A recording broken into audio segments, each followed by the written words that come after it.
and welcome to Interesting Challenges with the Mine Air Force Base Library. We are once again talking about the cohesion of water. So, water, we're just going to talk about cohesion this time, no adhesion, hardly really. So, have you heard of surface tension? So surface tension is the sort of the tension of water molecules at the surface of water pulling on each other. So ideally, water molecules would like to be surrounded entirely by other water molecules and pull on them evenly, right? But the ones at the surface don't have that option because they only have water molecules next to each other, next to them, and below them, right? So there's more pull between the water molecules in the surface of the water than there is below. Actually, the reason why water forms drops when it rains or when it's falling from the sky, or really all the time, is that because that is the shape where the least number of molecules are on the surface. The water molecules don't like being on the surface, but somebody has to do it, right? But anyway, so that tension of the water molecules pulling on each other is called surface tension, and you can use it to do some cool tricks. Now, I've got here some soap. So soap is kind of a cool thing because it has one end that bonds to water very easily. It's attracted to water. Do you remember the word?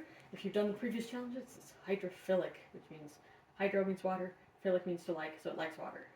The other side is not. So when it bonds to a water molecule, the other side gets in the way of preventing that water molecule from binding to other water molecules. And it's that kind of weakens the surface tension on the surface of water. Alright, so I have a little boat that should float on the surface.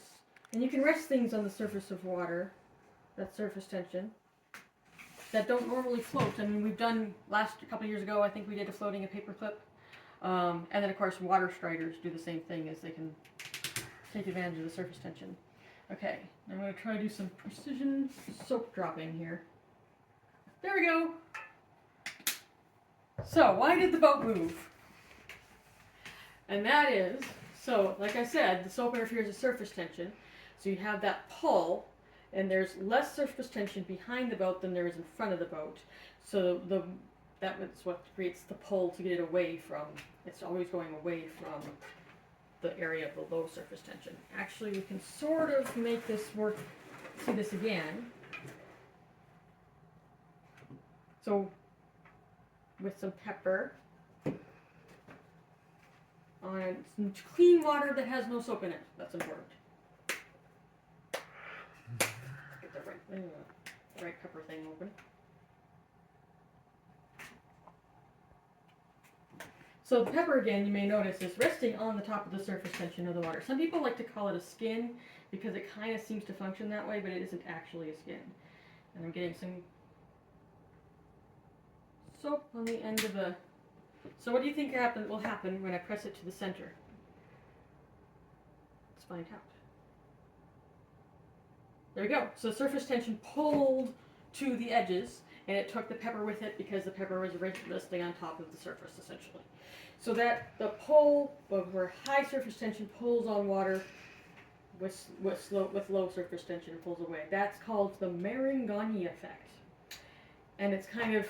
It is an interesting effect because you can do things like this and like that, and you can propel little boats. Maybe not so useful for big boats, but you know. But it tells you a lot about surface tension. By the way, oh, interesting. I broke the surface tension so much that my boat is no longer resting on the surface tension. If you want to look at the boat that was doing fine resting on the surface tension has now sunk because there's no longer enough surface tension to hold it up. I was talking about the paperclip earlier. It's the same deal. So you can rest things on a surface of water that, using surface tension, that wouldn't necessarily normally float. And if you ever slapped water, I'm not going to do it because it would make a mess, but if you slap water, you sort of feel the water pushing back on your hand when you just hit the surface, and it makes the loud slap sound. And that's again because of the surface tension of the water. Anyway, so that's all about surface tension, and that's this week's challenge.